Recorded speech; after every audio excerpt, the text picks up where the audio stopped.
Good morning, everybody. Good afternoon, in fact.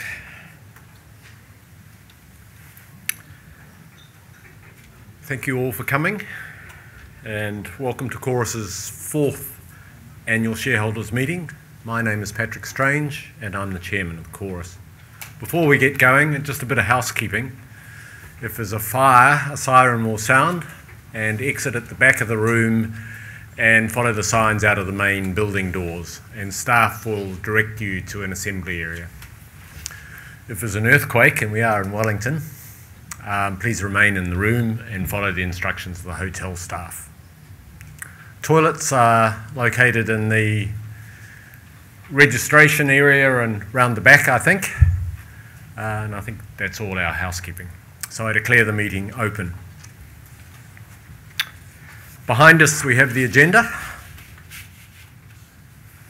and first, though you probably are familiar with them, I'd like to introduce the directors. To my right, our CEO and Managing Director, Mark Ratcliffe, and then carrying on from there, Prue Flax, Murray Jordan, and Clayton Wakefield. And on my left, John Hartley and Anne Irwin and Keith Turner. And then we also have some of the Chorus executive team here, in addition to Mark. On my right, Andy Carroll, our CFO, and on my left, the General Counsel and Company Secretary, Vanessa Oakley. And then the front row, if they can just put their hands up as we go past them, Ewan Powell, Chief Technology Officer. You can ask him all the technical questions afterwards, because I certainly can't answer them. Ian Bonner, the General Manager, Corporate Relations. Paula Earle-Peacock, who looks after Human Resources. Irene Lovejoy, Executive Assistant. And then we've got some people who are out working on the network and getting people connected and etc. Couldn't be with us today. Ed Beattie, who looks after infrastructure. Tim Harris, Chief Commercial Officer, and Nick Woodward, General Manager for Customer Service. We also have our auditors, KPMG, here. And just to note, the important part of the day, the executive team and the directors will stay around afterwards to have a cup of tea with you, and do feel free to catch up with them and discuss the company or anything else, or issues you're having or explanations you need with them. Now, a few formalities to get out of the way. General Vanessa has confirmed the notice of meeting has been sent to all the shareholders and others who are entitled to receive it. Our constitution requires that there are 2 or more shareholders present for quorum, and as you can see, we've met this requirement. Now, voting today, all voting will be by way of poll. I and my co-directors do intend to vote all undirected proxies we hold in favour of the resolutions. Now, getting on to the Chairman's address. I'll catch up with my notes. Your company performed strongly last year within the constraints imposed on us by regulation. We'll leave Mark to summarise the financial performance, but it was obviously pretty strongly impacted by the imposition of lower copper pricing prescribed by the Commerce Commission. We were required to apply the new pricing, which in general terms is about $34 a line from December onwards, which really sharply reduced revenue. And that compares to $45 at the merger. However, as Mark will outline, management implemented very strong cost controls last year in both our legacy copper business and in the way we were rolling out fibre in what were pretty difficult circumstances. Now, you'll be aware that last December the Commerce Commission announced a new draft position which increased that pricing to $38 after doing detailed modelling. And that's materially above that initial position. And they endorsed that figure in their final draft decision in July, and of course we await their final position scheduled for December. Bizarrely, however, they reversed their earlier intention to apply that new pricing from last December And instead they've required us to continue using the $34 pricing, which by their own reckoning is manifestly too low. And we're required to do that until their pending final decision. And we've continued to argue very, very strongly that that draft position is still too low, and that in any cost it should be applied from at least last December, if not earlier. It certainly seems manifestly wrong to me that our shareholders and the industry should face us being required to continue to receive what is the wrong price. And we're required to continue applying that until the final decision comes through, and as you'll be aware, that decision has been seriously delayed. I'll speak more about regulation in a moment, but let me talk a little bit about broadband, which is now at the heart of our business. New Zealanders, apart from Rugby World Cups, are now talking about broadband and its speed and availability. The interest in broadband compared to a year or so ago is fantastic. And it certainly tells me that Chorus is in a business and providing a service that people want and need. Being a newcomer also allows me a better appreciation of just how good a broadband service many New Zealanders are now getting from our copper lines and are starting to get from fibre. Mark Ratcliffe's just returned from the Broadband World Forum in the United Kingdom, where he was invited to talk about New Zealand's very successful fibre story. And Mark tells us British Telecom has just got going and building out a fibre to the cabinet network, and Australia is now looking at starting to do that too. Well, we completed our fibre to the cabinet network in 2011, covering, I think, about 80% of the population. Yeah, that was before the last World Cup. And since then, we've invested about $2 billion in fibre. And the Rural Broadband Initiative means that even some remote and rural residents can get VDSL speeds. Not all of us, I might say, as a Gisborne farmer, Mark. So the fibre rollout is now happening at pace. And New Zealand's broadband network is a country mile ahead of most other developed countries, certainly in the Western world.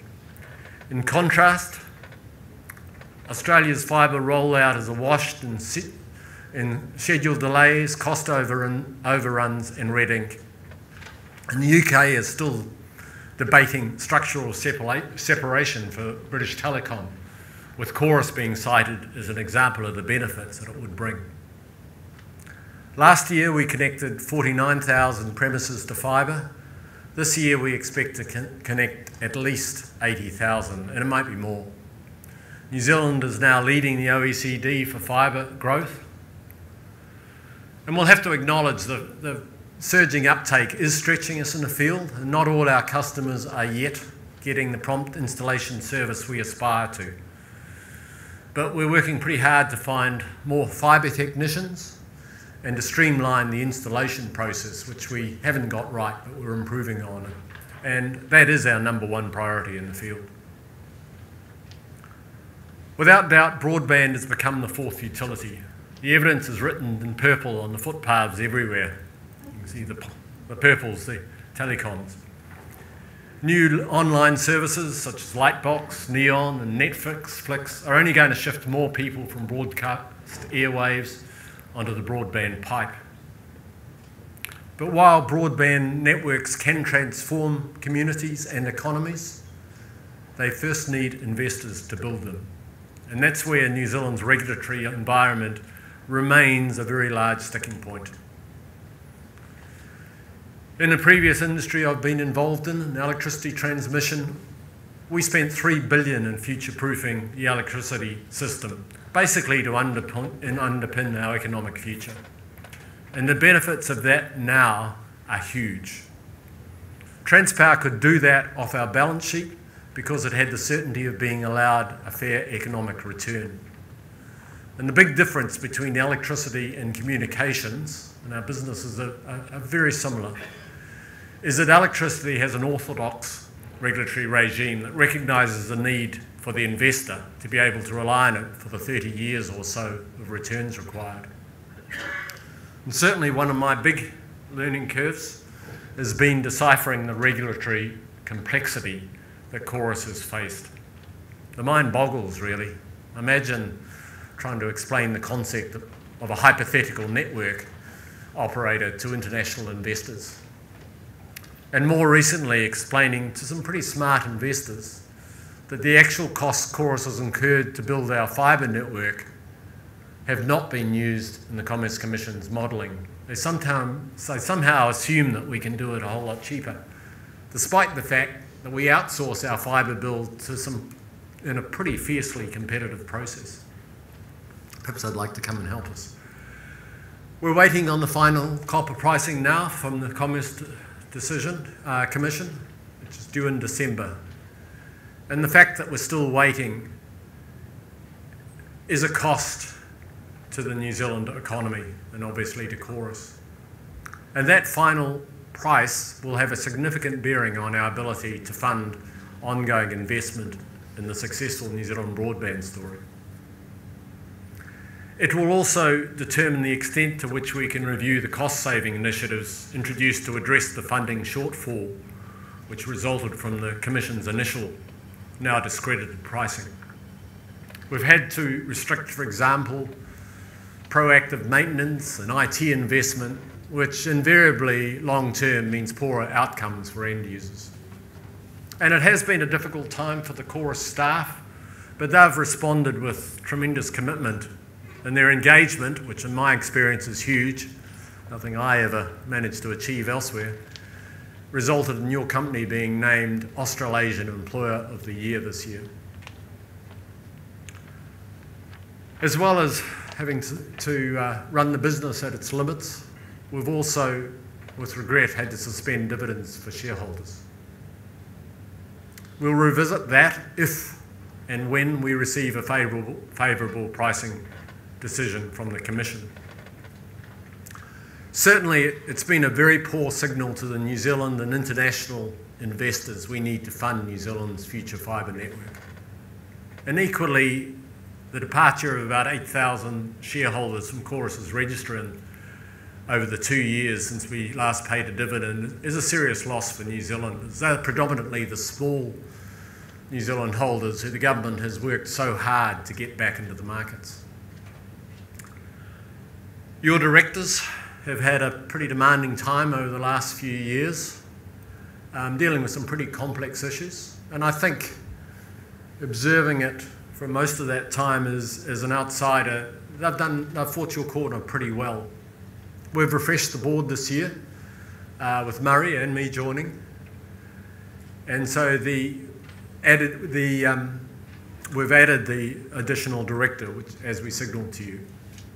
We are undertaking a review of the board skills that we'll need to have on board for the next phase of the company's development, and that is an ongoing process. Like dividends, base fees for directors have remained frozen and have not changed for 3 years. No additional fees have been paid. There's some pretty heavy workload on these people in the last couple of years. And the only change since 2011 have been the total fee pool being increased once to allow for that extra director. And we have followed through on that, as I said. Continuing our transparency with you, we will review directors' fees, not just the level, but particularly the structure over the next year. And if there's a need for any change, after taking independent advice, we'll bring it back to you as shareholders. Now, looking forward in the business, we'll very shortly be submitting a confidential and conditional proposal to Crown Fibre Holdings on UFB2, by which the government aims to extend broadband coverage. We expect that'll be considered over the next coming months, and it does have to be confidential, of course, and that's a requirement of the Crown. In doing those and submitting that, we will take a long-term view. We will not take a short-term view on UFB2, nor will we take a short-term view on dividends if it compromises the value we can bring long term to our shareholders. But nor will we invest shareholders' money, your money, where the regulatory and policy regime doesn't offer the appropriate stability. In that regard, we'll shortly also submit our response to the government's recent discussion document on their review of the communications regime. And the government has, for those of you who followed it, proposed a building block model like that used in electricity throughout New Zealand and mostly offshore, and in almost all international regimes like ours offshore. And that would be implemented conceptually from 2020 onwards. We have welcomed what they're proposing in principle because we believe it's the only logical solution to encouraging long-term network investment for New Zealand. We do believe that with the right regulatory and policy settings, New Zealand could achieve regional and rural broadband coverage even well beyond the government's current goals. And we'd love to do that for New Zealand and help deliver it. But our immediate focus is on improving shareholder returns, your returns, by securing a regulatory regime that enables you to earn a fair return on the investment in making a better broadband network for New Zealand. So thank you. I'll now ask Mark Ratcliffe, our CEO, to address you.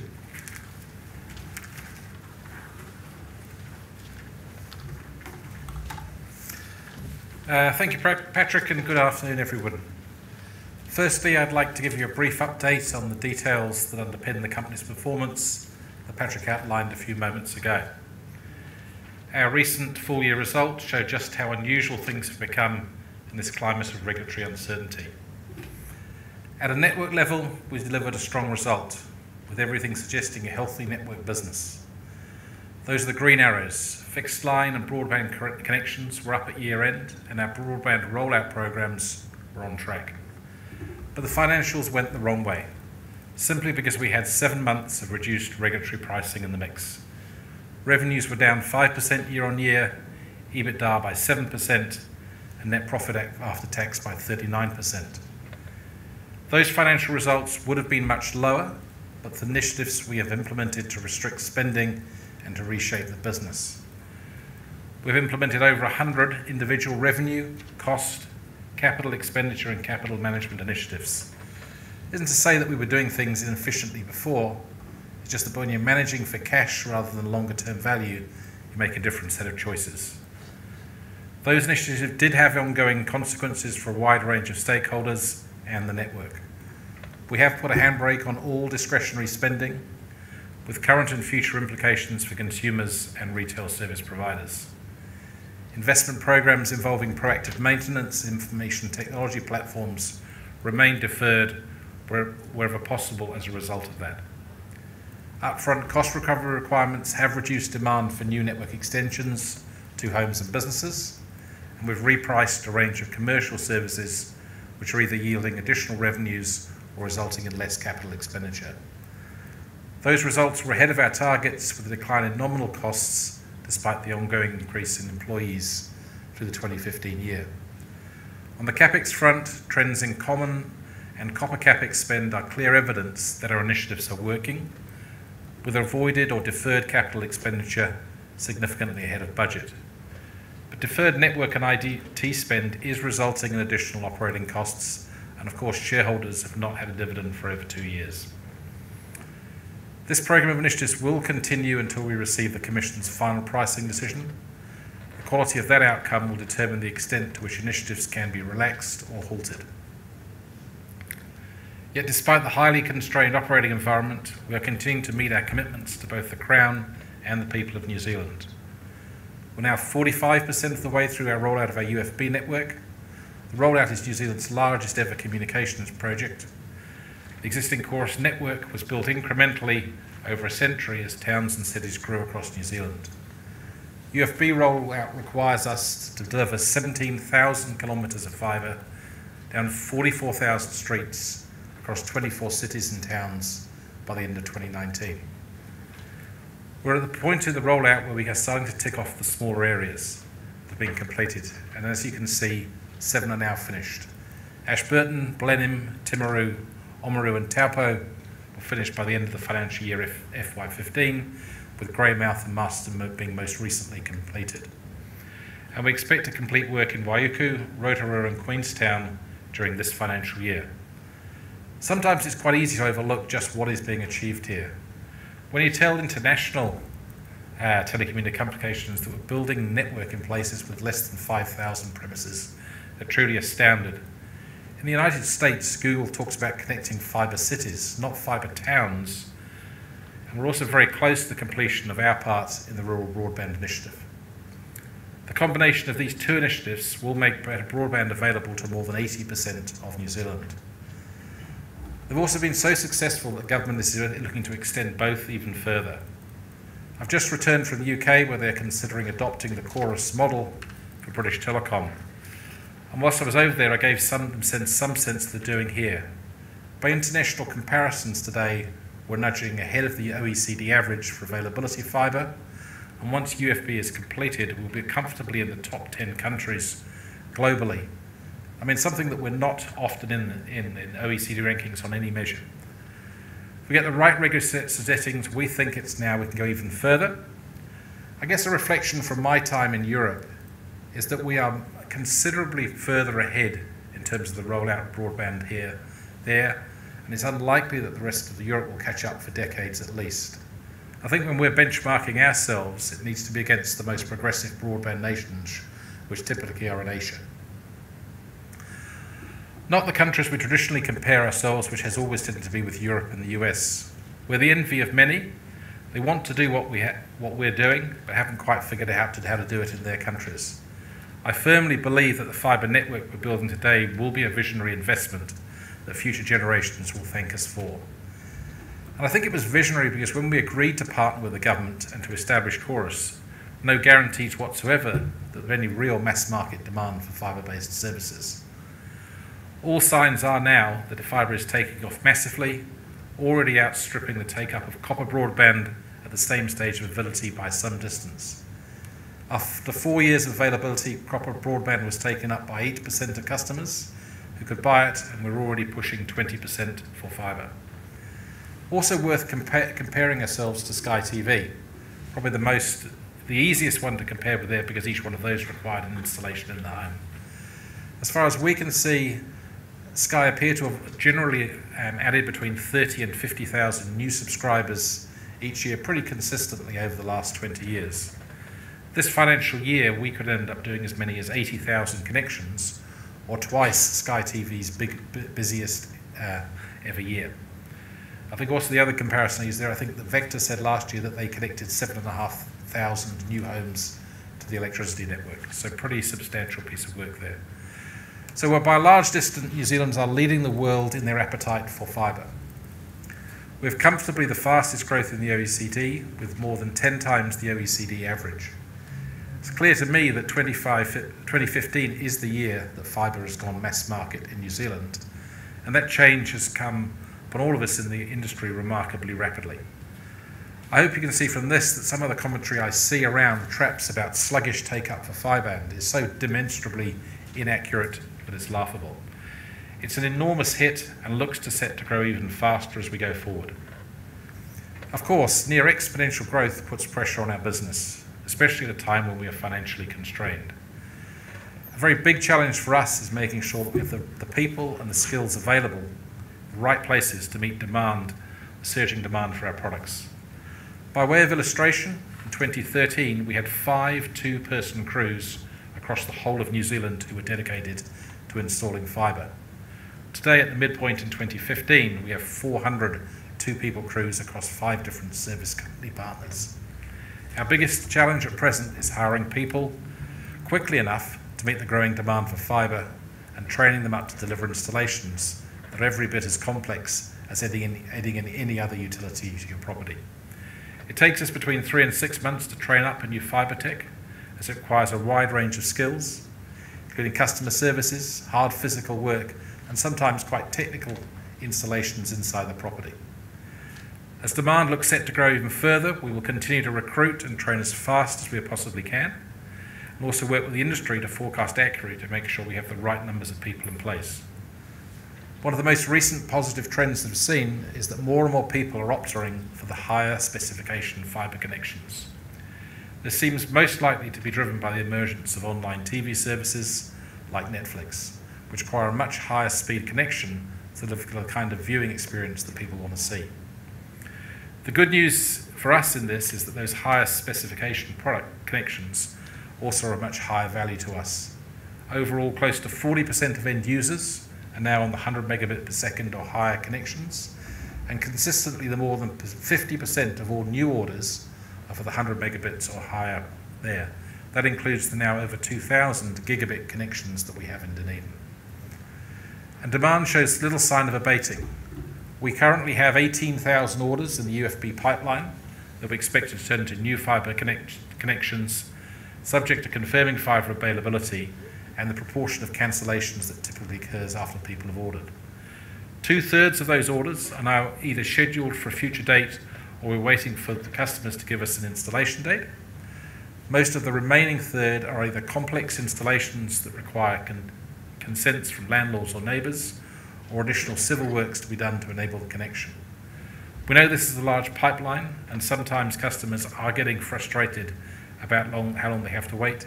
In some cases, in difficult consenting issues, that can be many months. But at the moment, we meet about 90% of the installation dates we commit to, which does need to be higher. We tend to strive to getting into the high 90s. Unfortunately, when installations do go wrong, they tend to go very wrong, and frustratingly, they're repeatedly wrong. Every month we're adding yet more technicians and improving the end-to-end workflows with retail service providers, and every month ever greater order volumes are turning up. As a business, that's a good problem to have. Ever-increasing demand for your core products, but we are battling to meet everyone's needs and leave no one disappointed. We do know that we have to get on top of this and reduce the pipeline as we're trying to match capacity to meet that demand. Having reshaped the business to survive following the impacts of regulation, this is now the #1 priority for Chorus. We're not alone in this. The whole of the industry is focused on meeting this incredible demand. We're working closely with our retail service provider customers and our service company partners, along with the great support from the government to get it right. And I'm sure we will get it right, acknowledging that some customers here have had a very frustrating time as we adapt to rapid changes across the whole sector. Overall, I would say we've had a pretty good year. We're consistently meeting our commitments on UFB and RBI. CapEx on those projects is tracking very well, and there's clearly huge demand for fibre. And in fact, Chorus recently won the Supreme Award for TVNZ Marketing Awards for our Gigatown promotion of fibre, beating international brands with huge marketing budgets, in some cases marketing budgets that are the same for a week as we have for a whole year. We're making good progress with our improvements to the customer experience, but there is much more to do, as I've recently said. We've successfully reshaped the business to survive, noting that operating in a cash-constrained environment is no good for the long-term health of either Chorus or the industry we serve. Employee engagement remains at world-class levels. Chorus was recognised as the best employer in Australasia this year, as Patrick has already noted. Regulation remains a deep concern. The only reason it's not marked as red on the scorecard is that the government's recent discussion paper document on the post-2020 regulatory environment appeared to signal that it correctly identified the issues and had some early solutions. A positive change also is that the industry now appears much less fractured and increasingly getting on the same page about the need for long-term certainty and stability around access pricing. We watch and hope that the progress made on a range of fronts is not undermined by poor quality regulation, but also reflect back on a year of significant progress where New Zealand's moving right to the forefront of international broadband practices. Thank you, and I'll hand back to Patrick. Thanks, Mark. We now come to the formal part of the afternoon, requiring some resolutions, which were all outlined in the notice of meeting. Now, I'm standing for election, and the Deputy Chair, John, is standing for re-election. So I'm going to hand over the running of the meeting for this part to Anne Irwin, who is Chair of our Audit Committee. Anne.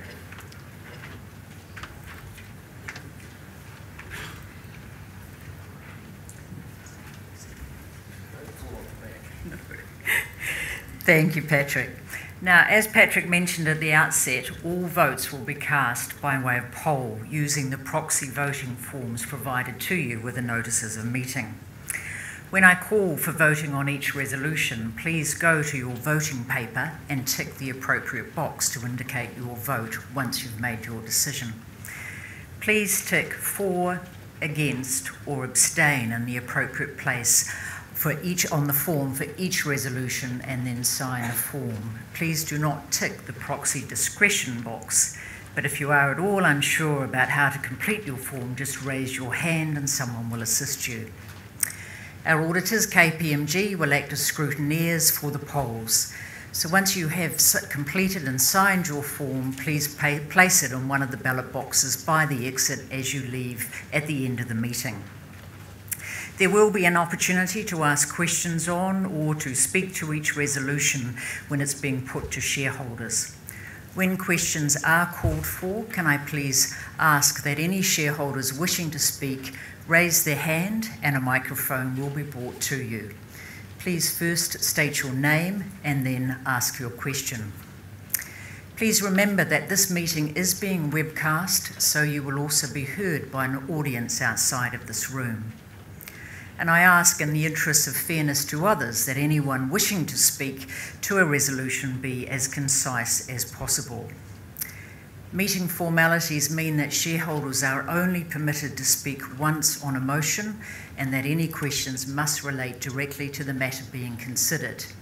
There will be an opportunity to ask general questions at the end of the meeting. So all items of business are required to be passed by a simple majority of votes. And the first 4 resolutions relate to the re-election and the election of directors. So these resolutions are in your notice of meeting, and they will also be noted here on the screen. So Resolution 1, the re-election of Mr. John Hartley. John is retiring by rotation in accordance with the listing rules and offers himself for re-election. As Patrick has noted, John is currently Chorus's Deputy Chairman. The board recommends John to you as a Chorus Director and unanimously supports his re-election. And I now invite John to address the meeting on his proposed re-election. John.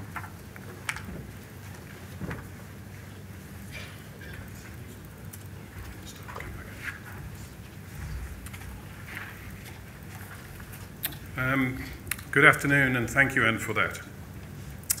As Anna said, my name's John Hartley, and I've served on the Chorus board since its establishment in 2011.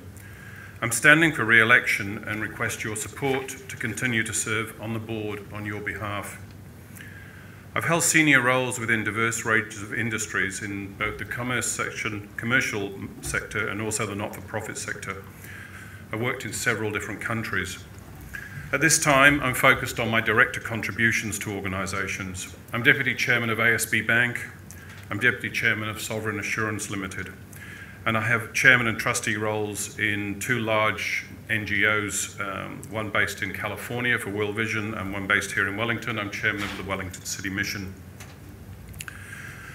As you well know, the journey to this point has not been an easy one. As shareholders, you've borne the brunt of the regulatory rulings received by the company. Our goal, however, remains the same, bringing better broadband to New Zealand. With this in mind, we responded to the regulatory shocks using mainly internal initiatives. We were essentially left alone with all these efforts. Nearly 2 years on from those regulatory shocks, we have clawed back much of what was lost in those pricing decisions. The final determination is close, but still uncertain. We are delivering well on our core business and core contractual obligations, although we have much to do on connections, which will be assisted by a whole-of-industry approach. The board and management coalesced well at the time of crisis. What we did do was to methodically plan our way forward, to rigorously implement, and to monitor progress while still doing business as usual. This was a challenging and stimulating time. As we look forward, we will continue to focus on that delivery. Our current plan is absolutely essential to the way we continue to think about this organisation in delivering to the customers. We are increasingly thinking about the long term, and one would like to be optimistic that the regulatory woes are a little bit behind us, but only time will tell. My role on the Chorus board changed over the last 3 years, and I was elected interim chair in March, which I undertook until Patrick was appointed chair in September. I am committed to serving the company as a director and would welcome your support. Thank you very much.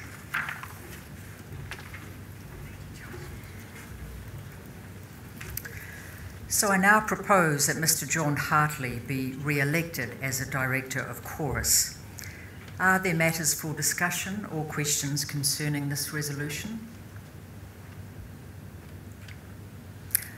Can I therefore ask that you please go to your voting paper and tick the appropriate box to indicate your vote.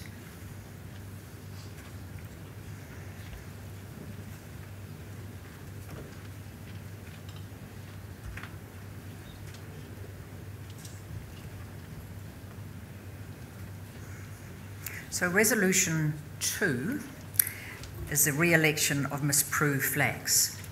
Prue is retiring by rotation in accordance with the listing rules and offers herself for re-election. The board recommends Prue to you as a Chorus director and unanimously supports her re-election. And I now invite Prue to address the meeting on her proposed re-election. Prue.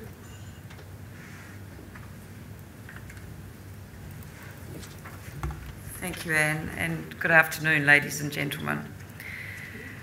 I was privileged to join the Chorus board almost 4 years ago. I believed then that Chorus was a very important company for New Zealand and New Zealanders, and I still believe that.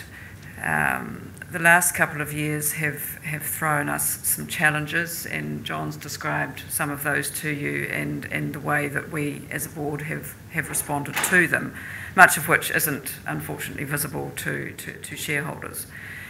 But one thing which hasn't changed is the very real social and economic opportunities which are available through better broadband. I was born and brought up in Gisborne at a time when Gisborne was a prosperous farming community, and very pleased that Patrick has joined our board as a Gisborne farmer. But the decline in industry and therefore in employment prospects over the last 2 or 3 decades has had a major impact on the Gisborne community. And the Gigatown competition, which I'm sure you as shareholders have heard us talk about before, and you will have seen a lot about in the media, has showed very clearly how better broadband can make a significant difference to the social and economic prospects of regional communities like Gisborne. Gisborne was narrowly defeated by Dunedin, and that was unfortunate. I mean, Dunedin was a very worthy winner, but it would have been a real win for Gisborne, because the digital strategy which the Gisborne the people in charge of the Gigatown initiative in Gisborne put together was world class. It was quite humbling, in fact, to read it.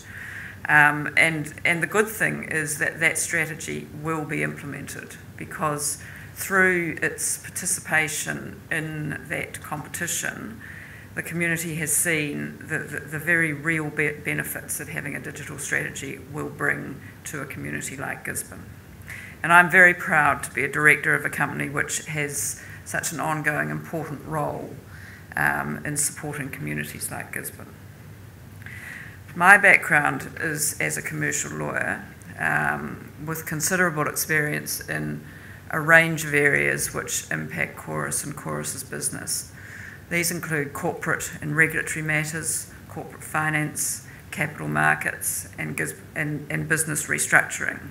In fact, when I joined the board, I perhaps didn't anticipate that some of my previous legal experience would be quite so relevant as we've undergone our business reshaping. In recent years, my primary focus has been on non-executive director roles in significant New Zealand businesses, including Chorus. A common theme in my governance roles is that they all relate to industries which are regulated to different degrees. The reality for Chorus is that the foreseeable future involves ongoing regulatory and contractual issues as we look to finalise the FPP process, participate in the formulation of a post-2020 regulatory framework. We are on track to finish the first UFB build, and potentially we will participate in the second phase of UFB, which is currently under consideration by the government. I believe that my legal and my wider governance experience enables me to make an effective contribution to the Chorus business, and with your support, I would very much like to continue my role on the Chorus board. Thank you very much. Thank you, Prue. I now propose that Ms. Prue Flax be re-elected as a Director of Chorus. Are there matters for discussion or questions regarding this resolution? Could you please therefore go to your voting paper and tick the appropriate box to indicate your vote.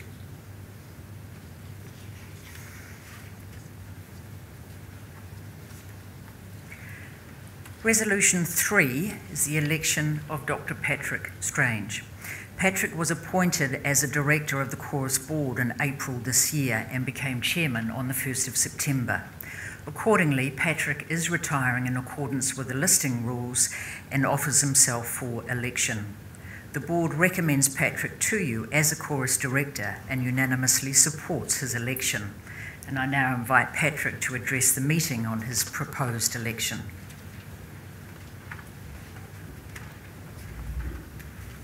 Thank you, Anne. Good afternoon again, ladies and gentlemen. It was a real privilege to be invited by the directors to join the Chorus board in April, and I offer myself for election today. My background's covered elsewhere, so I'll address it only briefly.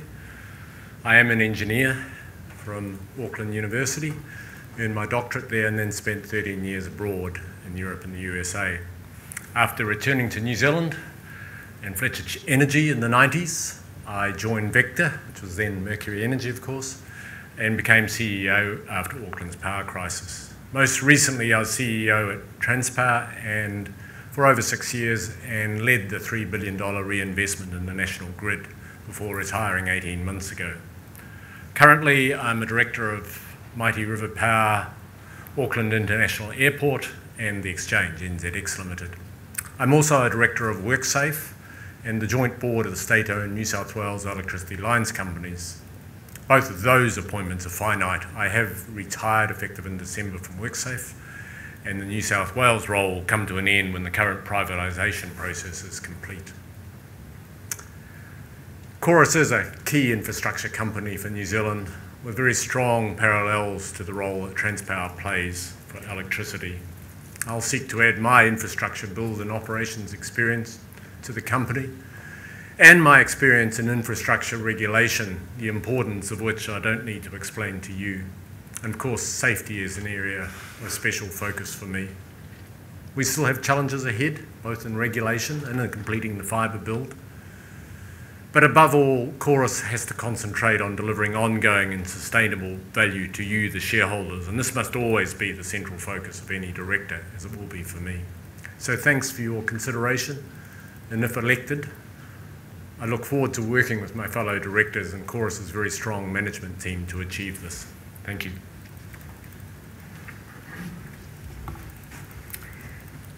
Thank you, Patrick. I now propose that Dr. Patrick Strange be elected as a Director of Chorus. Are there any matters for discussion or questions concerning this resolution? So please could you go to your voting paper and tick the appropriate box to indicate your vote.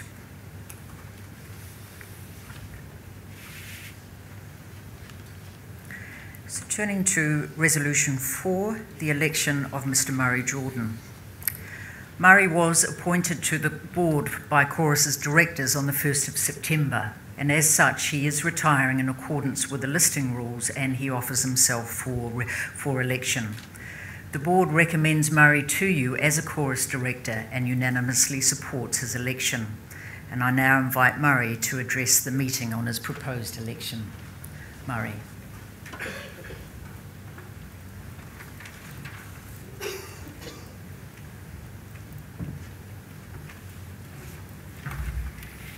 Thanks, Anne. Ladies and gentlemen, good afternoon. I am pleased to have the opportunity today to seek your support for my election as Independent Director of Chorus. Chorus, as you know, is a key infrastructure provider for New Zealand, maintaining and enhancing our telecommunications network up and down this great country of ours. Chorus is a key partner to the Crown in the rollout of UFB and RBI, leading New Zealand to fibre. I bring to Chorus more than 20 years of senior executive roles, with the last 11 years at Foodstuffs, and over 5 years leading the organisation as Managing Director, Foodstuffs North Island. I've been involved in various Foodstuffs boards, both here and in Australia, and bring a customer-focused approach to growing New Zealand business while maintaining complex stakeholder environments. I spearheaded the largest merger of two entities since Fonterra in 2013, bringing Foodstuffs Auckland and Foodstuffs Wellington together to form a $7.2 billion revenue business. Coupled with my former experience managing and developing large real estate portfolios in New Zealand, I have a passion for technology that enhances the way Kiwis, you and I, live, work and play. With your support, I would like to bring my experience with infrastructure leading, customer-facing organisations, technology and governance to your company, Chorus. I'm, of course, happy to answer any questions you may have of me, and I look forward to meeting many of you personally here today. Thank you. Thank you, Murray. So I now propose that Mr. Murray Jordan be elected as a Director of Chorus. So are there any matters for discussion or questions concerning this resolution? Thank you. Please go to your voting paper and tick the appropriate box to indicate your vote. We now move to the final resolution, auditor fees and expenses. As Chorus's current auditors, KPMG will be automatically reappointed under the Companies Act 1993. Under that Act, auditor fees and expenses must be fixed in the manner determined at the annual meeting. I therefore propose that the Board be authorised to fix the fees and expenses of KPMG as auditor. Are there any questions concerning this resolution?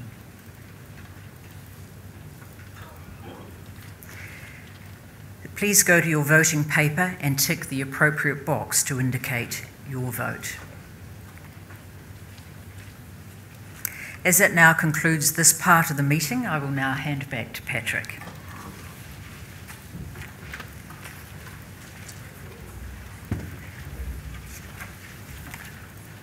Thank you, Anne.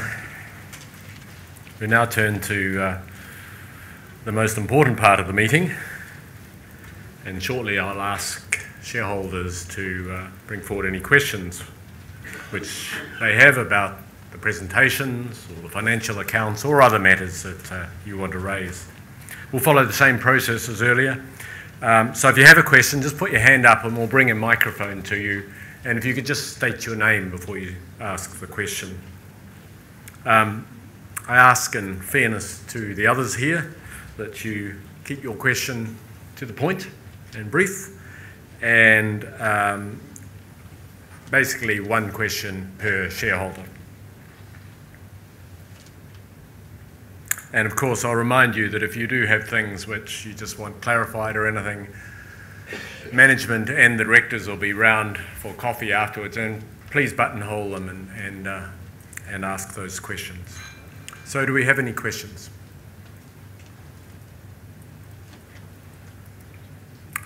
One over in the far left.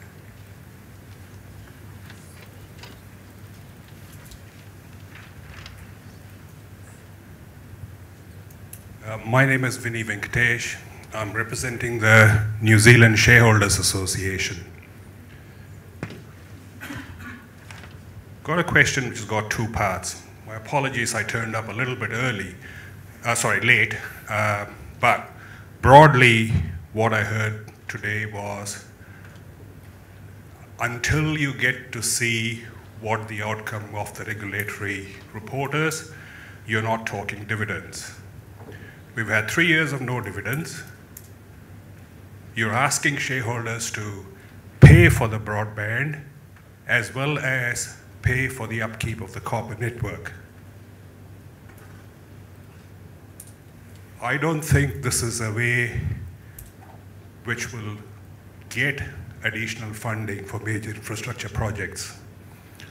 If you come back to the market, normal shareholders are going to be afraid of getting into the market. So the question is, can you give us any clear suggestion of when dividends are likely to start?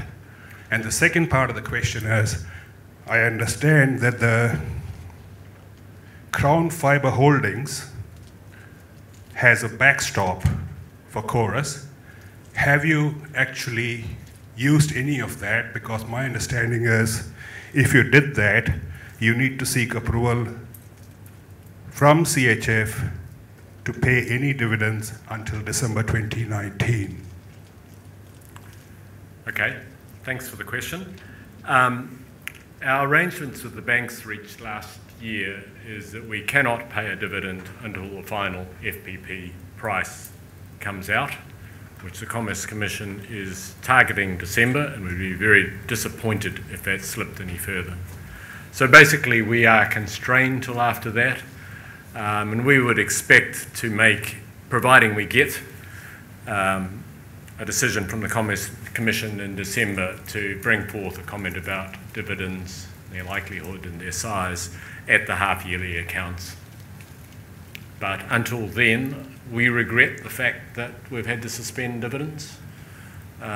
We regret that we've lost shareholders as a result, but that is just where we sit today.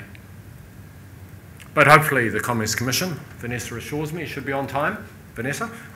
Nod. And we can get past that, certainly.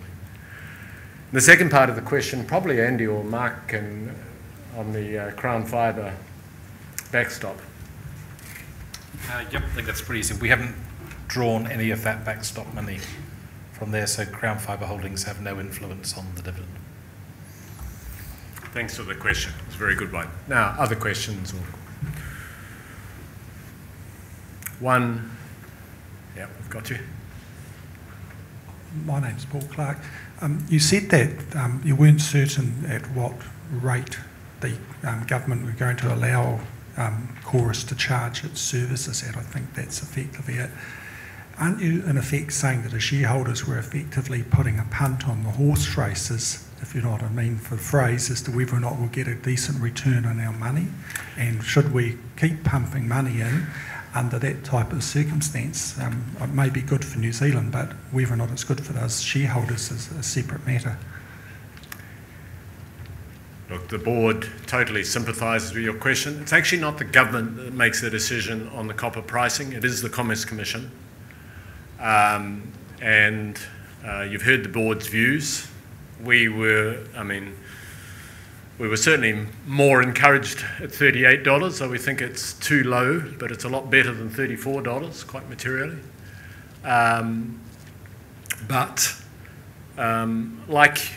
Like you, really, we have to form a view that what that's likely to be, and make our investment. You've got to make your investment decisions based on that.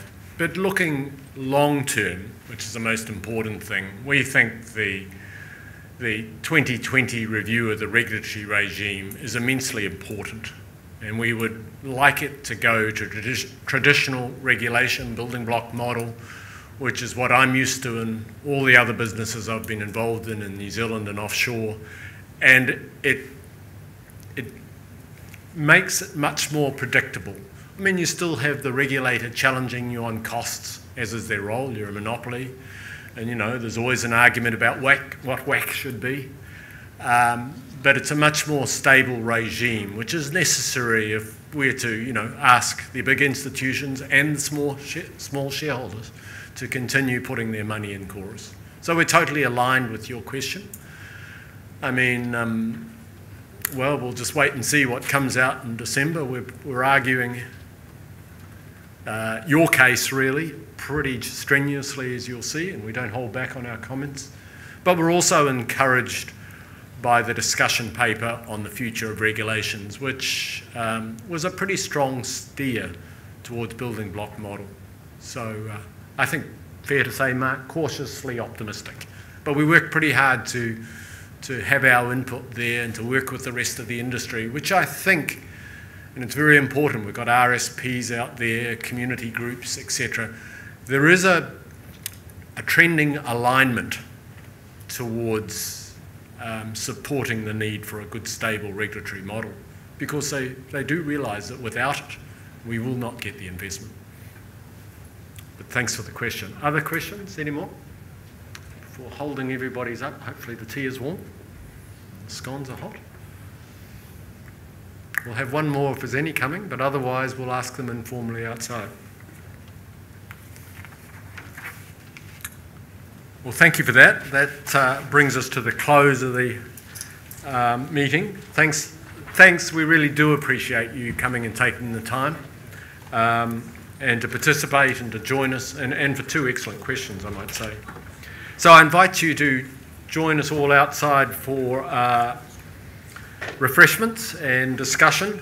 Now, take your voting forms, make sure they're signed, and there's a box being held at the door. Just drop them in there. If you have any questions about filling them up, just put your hand up and someone will help you.